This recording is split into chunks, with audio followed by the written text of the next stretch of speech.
It's nice to see you. And yeah, I feel really humbled and quite overwhelmed to be in the company of such extraordinary artists and poets and filmmakers and activists. It's amazing. So thank you for Nina for dragging me out of academia and hours and hours of online teaching and convening and writing. It's been quite a time. And so I just really appreciated this pause and this time to let the heart fill a bit. So thank you for that. Tony, something you said in your poem really resonated deeply, and that is what sort of the theme of my presentation today, which is work, then eat, work, then eat. And the way in which the repetition, almost as a motif in the poem, sits very closely to the heart of a work that I did a long time ago. And so I've been mulling over the question you also raised about when does one put some work aside. And so this is a book called Children of a Bitter Harvest, which I wrote really a long time ago, way back in probably 2000, which just sat on shelves unpublished as a PhD thesis, work that I undertook in 1996, 1997. At the height of the movement against child labor on farms and in the Western Cape province of South Africa. And it didn't get published. Nobody was particularly interested in the feminization of poverty on farms. Nobody was particularly interested in the exploitation of children or workers in general.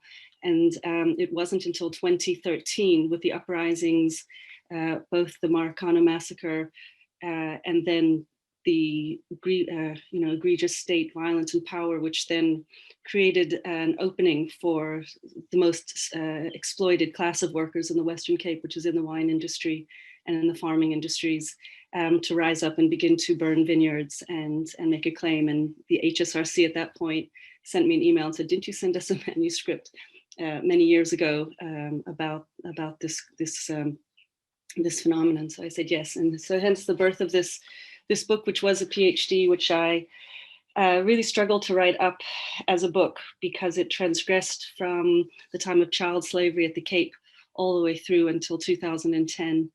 And so what I ended up doing was writing in fragments and little stories. I had 2 children. I was lecturing full time and doing laundry at the same time, and found that the best way to write was in, small little sound bites. And so the book is made up of about 100 flashes. And so I thought, as an entry point, and thinking with this idea of food, and in particular with the idea of labor, and that feeling when you, if any of you've grown foods, Anne and others, to feel the nurturance of the soil and that which the soil can give, but not to have the right, even in the land of your birth, to be able to eat from that harvest. Hence the idea of the title of A Bitter Harvest, which is that workers have been radically disenfranchised from the soil, radically disenfranchised from the food that they grow or the grapes.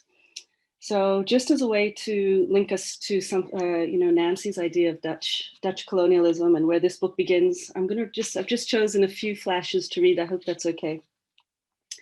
So this is flash 6 on, I just want to say, while this book is about children, it obviously is also about families and also about the men and women who make up families on farms.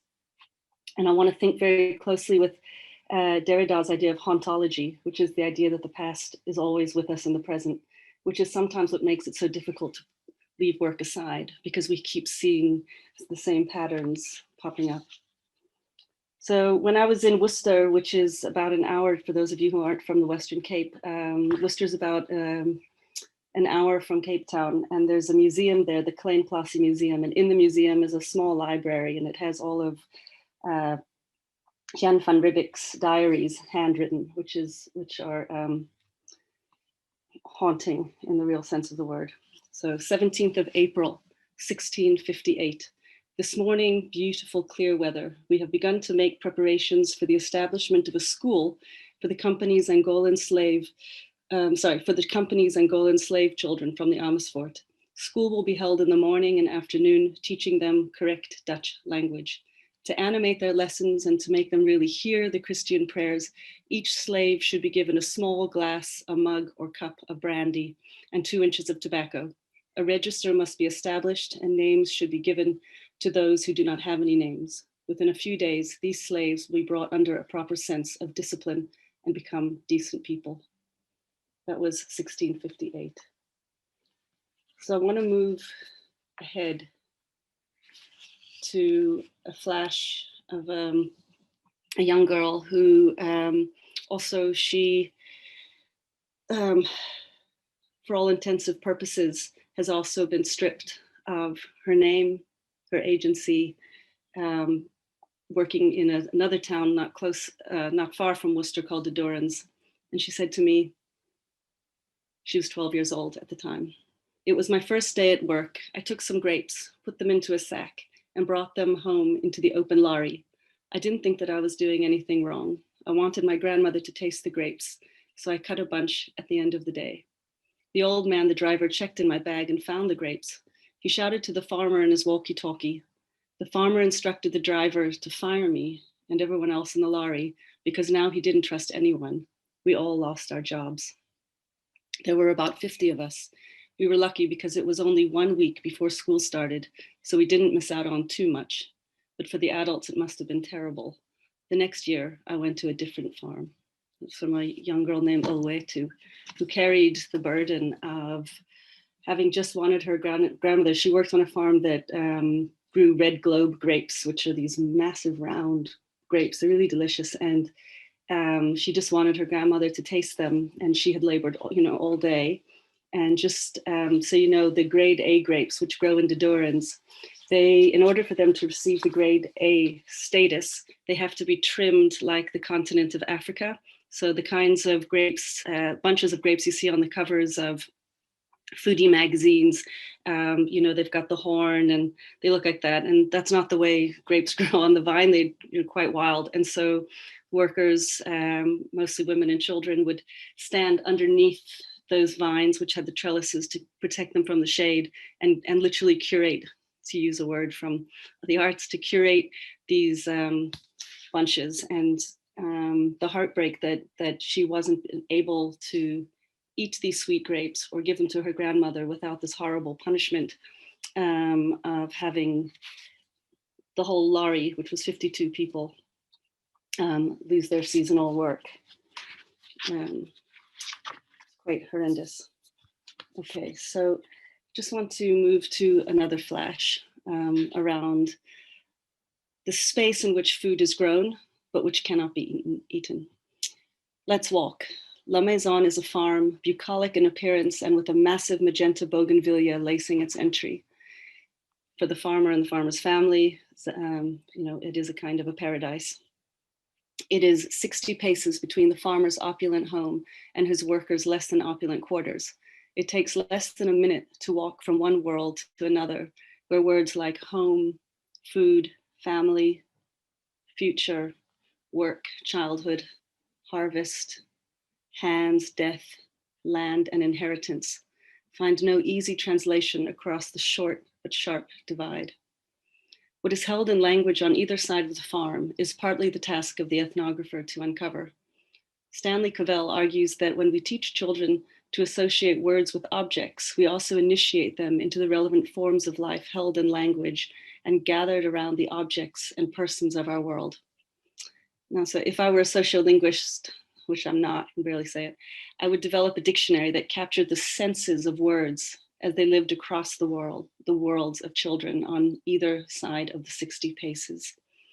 And so I was very constantly taken aback by the political geography of space and the rendering of the short distance in which capitalism and the Anthropocene and the violence has been folded into these very tightly knit geographies and drawn along lines of class and gender, race, often sexuality, age. and the invisible worlds in which farm workers and those who produce most of South Africa and other countries, and nationally and internationally, are hidden. So, just as a story, as an anecdote, when I first started out on this research, I was interested in child labor, and my grandfather had been a factory worker in Leeds as a child worker, and managed to, with 12 of his siblings, get passage to South Africa. That's another story. But the question of children and work had always troubled me somehow. Labor in general, inequality most particularly. And so when I started doing field work, everyone said their children didn't work on farms. Children weren't part of food production. It was illegal. This was back in 1996, 97. But one day I went to a winery. I was with my mum, and I asked one of the people working there, he was a waiter, and he said, actually, he had grown up on that farm. This was at Boschendal. Some of you may be familiar with it, and said that when tourists come to South Africa, they are essentially sent on routes which are curated in terms of what can be seen from the road.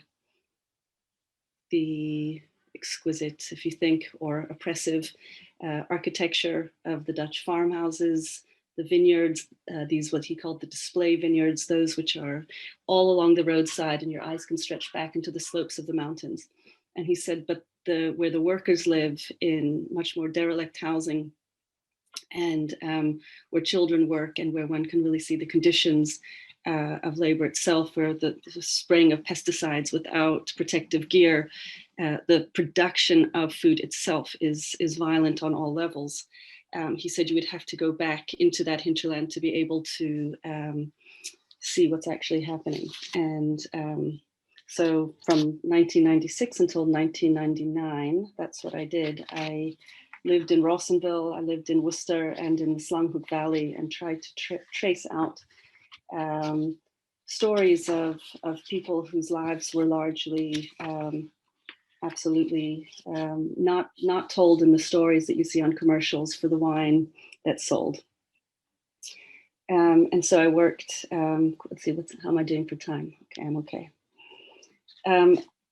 So this comes from another flash, which is really focused on school and the ways in which children managed both to work on farms and attend school. And this flash is called School as a Sanctuary. In 1998 and 1998, sorry, my dyslexia. 1998 and 1999, I visited farm schools that catered specifically for children who lived on farms. Some of them lacked basic amenities such as electricity, running water, or toilets, while others were better equipped. None of the schools had anything approximating a library or shelves with stimulating games or outdoor interactive play areas. It was human energy more than material wealth that made it possible for some of these farm schools to flourish. And at one school, a principal named Mr. Peterson dedicated himself to raising enough funds to operate an excellent kitchen and feeding program. Leafing through the children's health records at schools, I found that chronic hunger, malnutrition, fetal alcohol syndrome, tooth decay, head lice, stunted growth, skin infections due to pesticide contact, poor hygiene, tuberculosis, and upper respiratory infections were the main causes of local childhood affliction. But sickness was not the only reason that children missed school. Absenteeism was also due to their work responsibilities at home. And when they did attend school during intense periods of extracurricular work, Peterson commented on their inability to concentrate. But no matter how under-resourced, children expressed their love for being at school. Time in school meant time in a place where they were listened to and where they felt acknowledged in activities other than child minding, wood chopping, vineyard work, laundry, fire lighting, cooking, tea making, yard sweeping, water fetching, shoe polishing, and so on. I must note, however, that the gendered nature of these work activities and the fact that the weight of after-school work fell mostly on girls, while boys had greater leisure time to cycle about with friends, frequent the local shops for sweets, play marbles, and make toy cars and go-karts from wood and wire. I would hazard a guess that girls' slightly better performance in schools overall had something to do with their greater sense of school as offering a future escape from farm life, although boys and girls alike reported that school was the best part of their day. As one of my key respondents said, school is the only place that I can dream.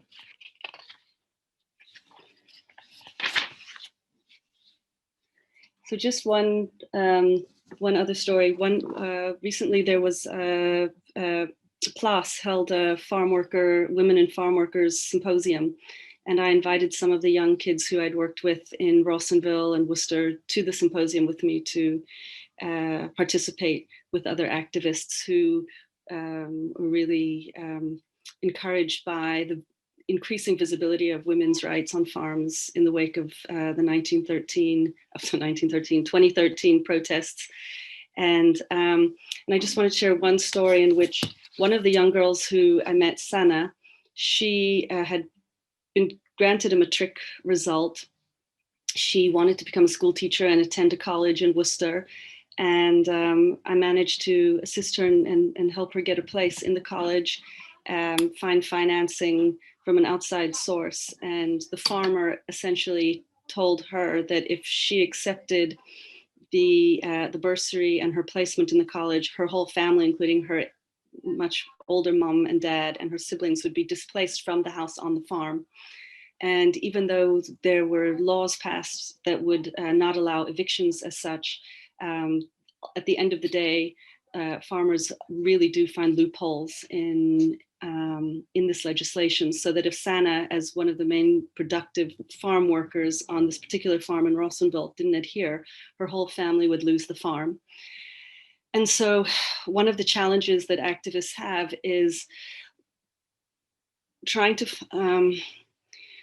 imagine. I mean, I love the idea of paradise as a kind of aspirational horizon, as the decolonial project of undoing or remaking or reimagining and fueling modes of being with the land that dispossess the white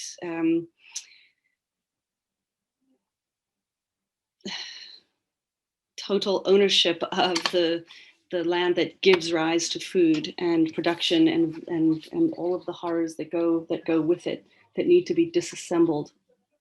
And that work is ongoing, but because the discourse is so silenced around these individual stories and narratives, also collective suffering since 2013 and beyond, it's really critical to highlight this. And so Sana, when I saw her, well, last she was just at UWC more recently, but before that was 2 years after the strikes, and she had not participated in the strikes because she was afraid of losing her job at that time. That was 2013. And so she didn't strike. But when the minimum wage on farms was raised to appallingly, I mean, you can remember it was raised from, I think it was raised to, I think, 150 Rand a day, which is still too low to support a whole family. What farmers in Rawsonville did was they collectively decided to dismiss all of the women who worked on the farms. So in a sense, they cut out a whole tier of labor costs. And so they paid men that 150 Rand a day wage, leaving women extremely poor. The anti-child labor acts that outlawed children from earning any money came into play in 1996, 97. And so that tier of economic activity had also given away. And so you had a real deepening of poverty, feminization of poverty. And Sana tried to take her own life because she just wasn't able to work anymore and wasn't married and didn't have a boyfriend. And so she has subsequently found an activist community, which has been extraordinary. And it's through collective action with other women on farms, the Women on Farms Project itself, which is extraordinary, her friends and family on other farms, but we're still very far from where we need to be. I'm not sure where I am for time. Can I get a... Yeah, we're getting to the end, so if you want to finish and final the last number of things, you can. Okay. Yeah, so I think just finally, just to say that there's a kind of generational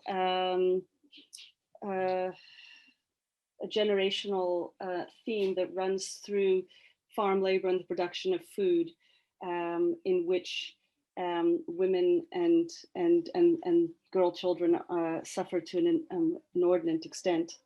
And I would read this, but it's just a bit long. Okay, so I'm going to put the book down and anticipate your questions. And again, thank you so much for having me. Thank you. Maybe in the Q&A we can come back to that reading. Thank you so much. I'm starting to see already some interesting connections with also with what Zaayman was saying. These patterns of what you were mentioning, the feminization of poverty. I think that is a pattern that is established and reproducing itself through the ages. Definitely something I'd like to think about when we come back to talk.